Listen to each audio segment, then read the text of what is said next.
Mr. Fox, a former thief-turned-newspaper column writer, goes for one final job in order to provide better for his family.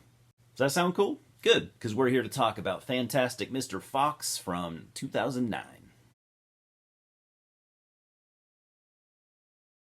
So Fantastic Mr. Fox was directed by everyone's favorite indie filmmaker, Wes Anderson. Now, this is the second Wes Anderson film that I've reviewed here. Oddly enough, both of his animated movies, and I don't think I'm going to stop here.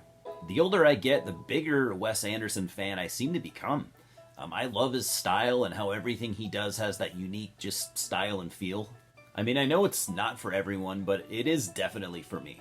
And this movie was written by Wes Anderson and Noah Baumbach, adapted from the 1970 Roald Dahl children's novel.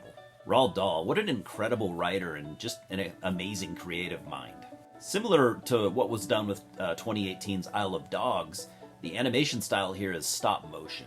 It has an odd, unique feel, but it just fits the kind of quirky Wes Anderson style. It has the right feel. And like in all Wes Anderson films, the cast here is pretty huge. I mean, you've got the usual suspects like Bill Murray, Jason Schwartzman, Owen Wilson, and also George Clooney, Meryl Streep, Willem Dafoe, and lots more. The budget was around $40 million, and the worldwide gross was around $58 million, so I guess not exactly a huge success, but I mean, we've seen worse. Anyways, so the movie starts with Mr. and Mrs. Fox working as thieves, stealing birds from Burke's squab farm. They get caught, and Mrs. Fox tells Mr. Fox that she's pregnant and that he should probably find a safer job. Fast forward 2 years, which is actually 12 Fox years, and Mr. Fox writes for a newspaper now. The money isn't great, and he is ashamed that his, family is poor, even though Mrs. Fox assures him that, they are all happy regardless. He decides to shop around for a nicer home, setting his sights on a tree home instead of a foxhole home that they live in currently.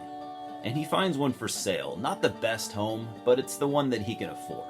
Clive Badger, Mr. Fox's lawyer, strongly advised against it since this home is near 3 ruthless farmers, and foxes and farmers do not mix well. So Mr. Fox talks his friend Kylie and a possum into helping him with this one last score, even though he told Mrs. Fox he was done with that life. Despite getting away with these raids, the 3 farmers find out about Mr. Fox and where he lives, and they devise a plan to kill him so it wouldn't happen again. Mrs. Fox, of course, is upset that Mr. Fox lied to her, and on top of that, the farmers are destroying the homes of the other local animal residents, as well as the Fox's home. In order for everyone to stay alive, Mr. Fox comes up with another scheme to tunnel into the farmers' land in order to steal food. So the humans and animals kind of go to war with each other as Mr. Fox tries to come up with a plan now that the entire community has lost their homes, and all really because of him. I never read the Roald Dahl book, though I did read several others by him as a child. I mean, everyone did, through the 90s at least. But as far as the themes and morals of the story, I'm picking up on a few things. The main concept, I believe, is gluttony and greed. The 3 farmers are all incredibly wealthy, and they are pretty much the villains of the film. Nobody is arguing for Mr. Fox either. He shouldn't be stealing, and everyone kind of agrees on that. That said, the 3 farmers are all terrible people individually. They are ruthless gluttons and just general terrible people. Another theme here is revenge and how it's not the solution to life's problems. The farmers could have gone about it differently instead of destroying the homes of an entire community of animals. And those seem to be the main themes, from what I can see, having not read the book. But I'm also getting themes of community and working together despite their differences. The story isn't just about foxes. The community also consists of badgers, opossums, beavers, and weasels. They are all different species that have learned to live together and thrive through community and diversity. And I think it's a safe assumption that Roald Dahl was using the different species of animals as metaphors for human communities and how we can happily live together despite our differences or the colors of our skin.